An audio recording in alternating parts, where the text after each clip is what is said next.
Hi, this is Andrea, and I am here to talk to you about The Language of Medicine, 12th edition by Davy Ellen Chapner for HSC 114, and we are on week 6. This is chapter 13 in your book. It's the blood system. If you take a look at your syllabus, this is unit 9, and so that's where we're going this week. And our chapter goals are pretty much the same as they are every week, except that this week we're going to really be focusing on blood.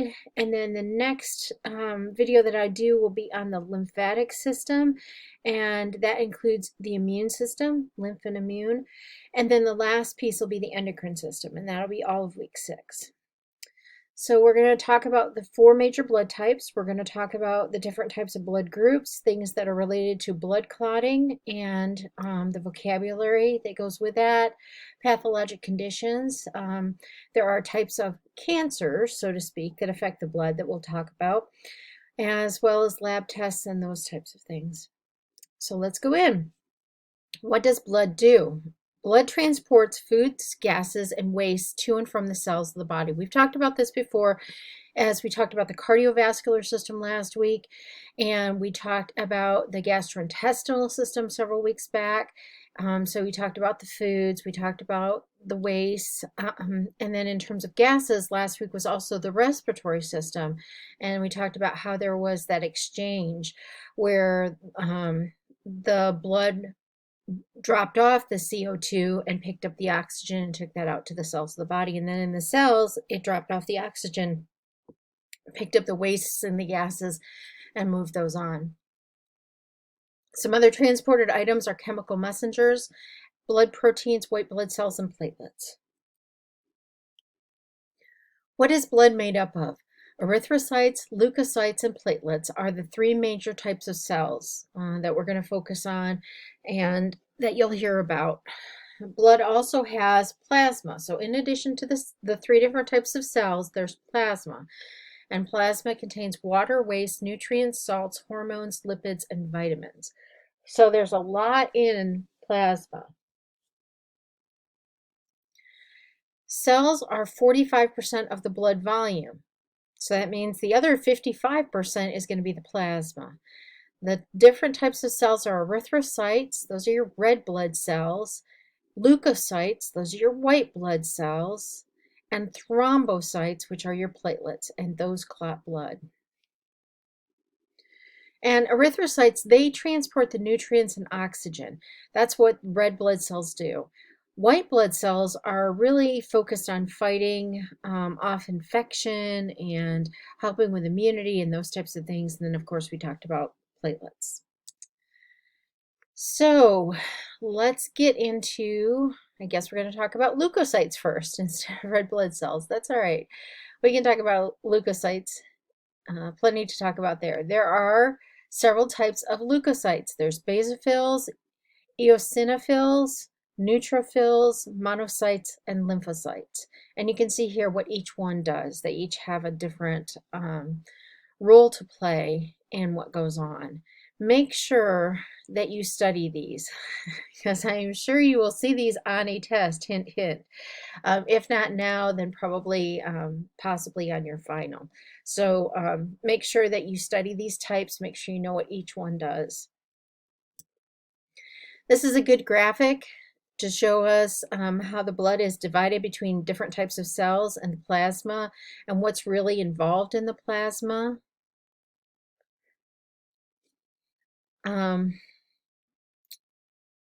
So I'm just going to leave it here and let you look at this, but this is really helpful as an overview, and you may want to replicate this for yourself, not necessarily the drawings, but just how these all play together so that you have it straight in your mind, because again, the test on this might have some of this information on it.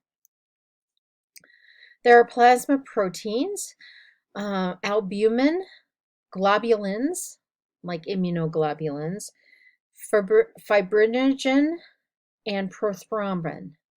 So that's albumin, globulins, fibrinogen, and prothrombin.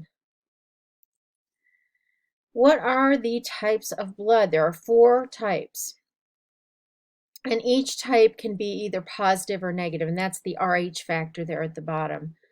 And we talked a little bit about RH factor back in female reproductive system chapter a few weeks back. So we'll talk about it a little bit more here too.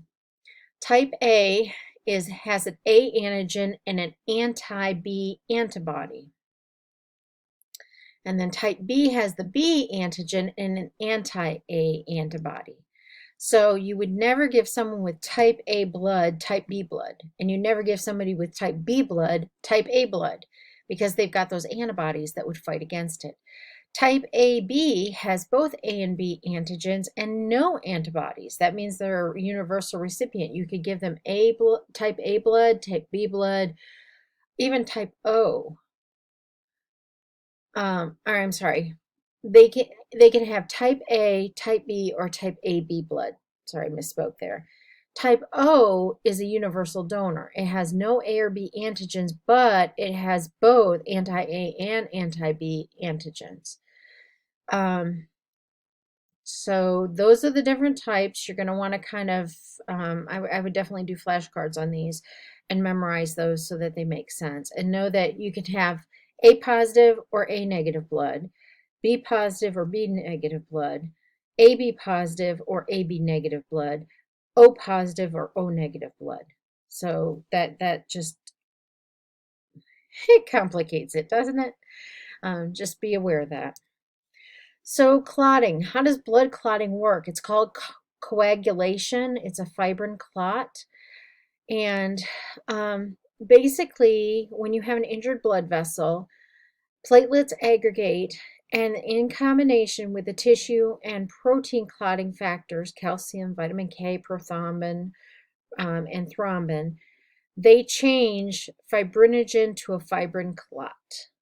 And that's called coagulation. The platelets start the process. They identify that maybe there's an injured blood vessel, or maybe they just decide, hey, let's make a clot. If you've ever heard of somebody with a deep vein thrombosis, that's a type of blood clot. If you've ever heard of someone who had a thrombolytic stroke, that means that there was a blood clot that caused a stroke. You may have heard of pulmonary emboli. That's a type of a clot that happens in the lungs. And how do you reverse that? Because sometimes clots are good. If you have an injured blood vessel, you definitely want a little bit of a clot there to start the healing process. Let's say you cut your hand or that type of thing, or you scraped yourself. You definitely want it to clot up. You don't want to bleed out. So that's a good type of a clot. But what happens when you get a bad type of a clot? What happens when you get that DVT, deep vein thrombosis, or you get those pulmonary emboli? What happens? They have to give you an anticoagulant. Heparin is a type of anticoagulant. So is warfarin. You may have also heard it called Coumadin. And there are some more modern versions that also have been developed. Now, on the opposite side, let's say that for whatever reason, your platelets are not causing that clot. For whatever, maybe there's a clotting factor issue or what have you, maybe somebody's blood is just not clotting and they're bleeding out. That's not good either. On the opposite end, you can give someone vitamin K and that will cause their blood to thicken and clot up, so to speak. So let's talk about this. Blood contains which of the following to transport oxygen? Who is the oxygen transporter?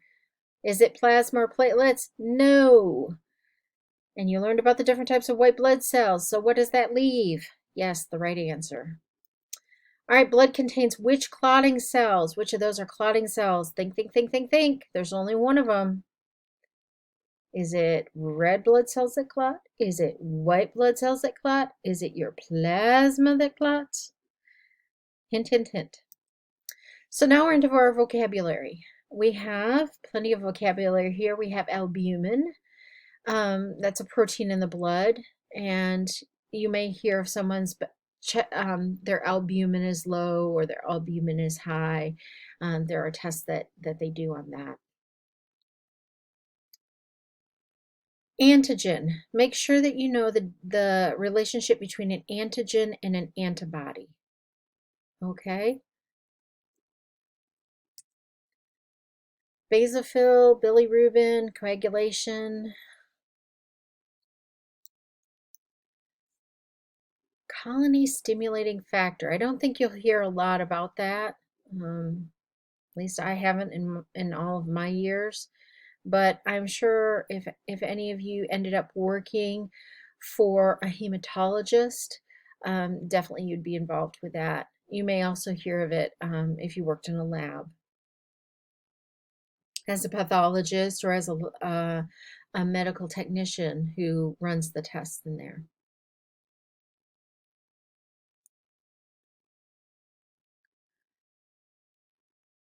And here are some more.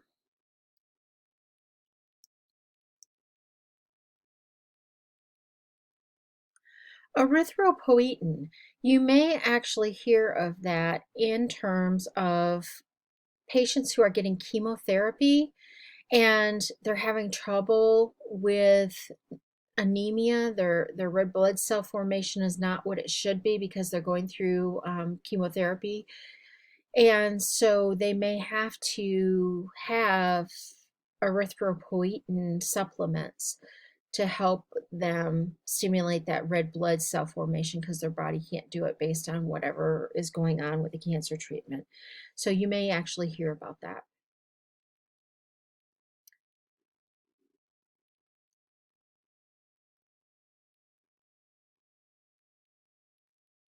And your book should go into a little more detail about hematopoietic stem cells and how that works with the bone marrow and the development of blood cells.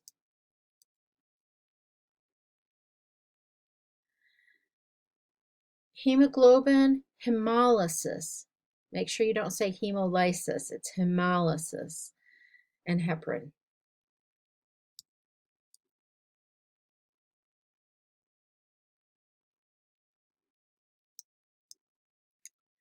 And yet we have some more.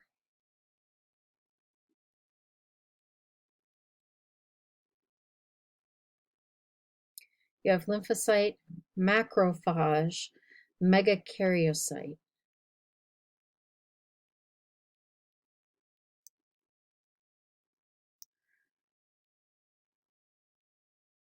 And here are more.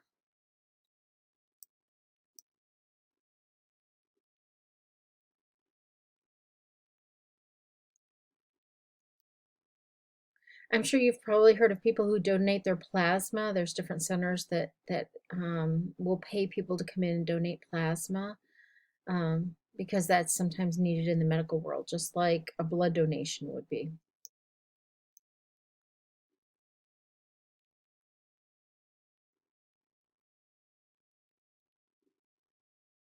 And you may have heard someone who needs to get their prothrombin checked or their prothrombin time, PT or PTT. That is looking at the clotting process.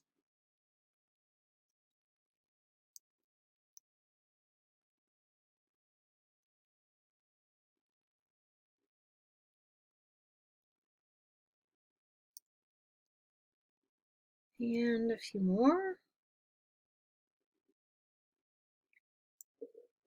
And now we're into our combining forms.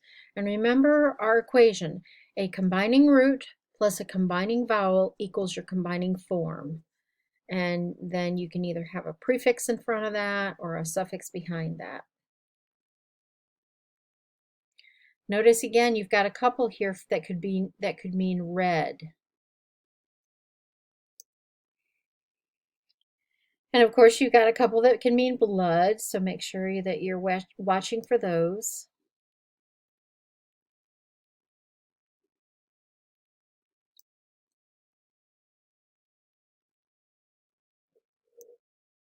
And here are all sorts of suffixes for us. All right, let's talk about anemia. Anemia is a deficiency in your red blood cells or in your hemoglobin. There are different types of anemia. Excuse me, and these are only a few of them. I mean, there's way more than this in terms of types of anemia, but these are probably the most common ones that you'll hear about. Aplastic anemia, hemolytic anemia, pernicious anemia, sickle cell anemia, and thalassemia. So what are they? Here's the definitions for each one.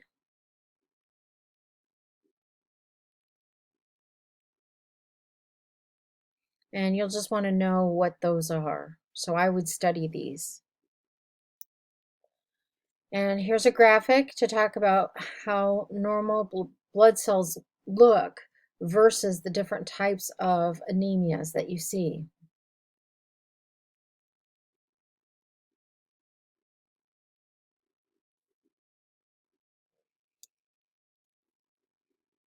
The most common type of anemia. Ooh, this is a tough one, but you'll find the answer to that in your book.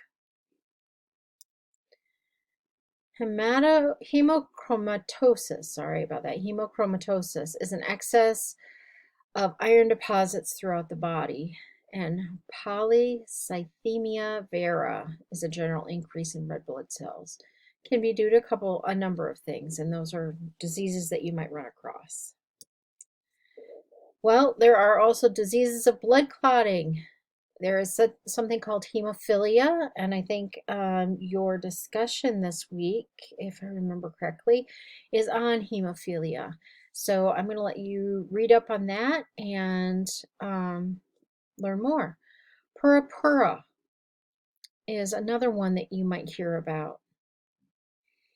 And often nutritional deficiencies cause purpura. Then we get to leukemia. Those are types of white blood cell cancers. There are several of these that you may hear about. Acute myeloid leukemia, acute lymphoid leukemia, chronic myeloid leukemia, and chronic lymphoid leukemia. And of course, you can have acute and chronic as well. You can have sort of an acute exacerbation of a chronic disease. But these are some that you might run across.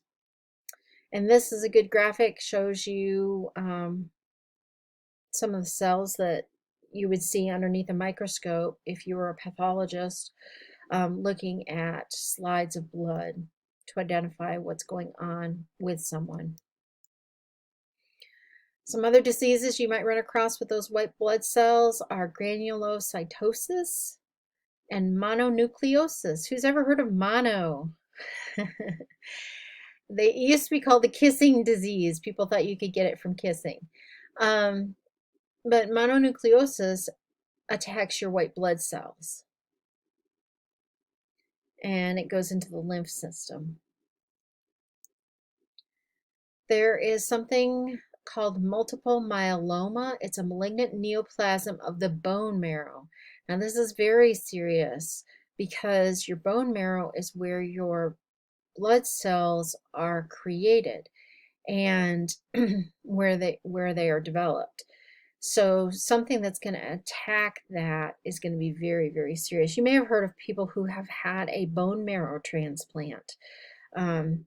Odds are they've had multiple myeloma or something that has been so drastic that they've basically had to kill off all their regular bone marrow and have a transplant of someone else who has a matching type of bone marrow, and that is a very painful procedure because you're drilling through bone, and you have to remain sequestered for a long time to make sure that you're protected, and very, very challenging. So what are some blood tests you might run across? Here are some of them. CBCs are very, very common. Pretty much, if you're going to end up going into the hospital, you'll probably get at least a couple of CBCs where they just take your blood and take a look at the counts. Hemoglobin and hematocrit, those are very common as well. So take a look at what's going on with those types of things with your blood. Partial Partial thromboplastin time. I talked about PT, PTT. This looks at your clotting. And then, of course, there's platelet counts and your prothrombin time. They look at your red blood cell count and white blood cell count. Those are all very important, as well as differentials. So what are some procedures that are done involving the blood system? There's apheresis, blood transfusion, bone marrow biopsy, hematopoietic stem cell transplant. So these are ones that you just might want to be aware of. And now we're into abbreviations, and heaven help us, there are a lot. And these are not easy to learn. So, and if you have questions on different things like the Epstein-Barr virus, you can look those up. That has to do with, well, I'll let you look that up. And more, and more. And we've got some combining forms. Remember, that's our combining root plus our combining vowel to equal our combining form.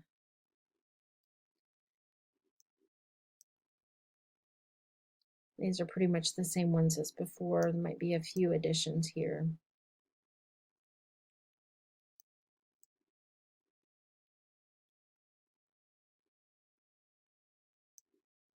All right, that's it for this one. So I will be back shortly to talk with you about the lymphatic and immune systems. Take it easy.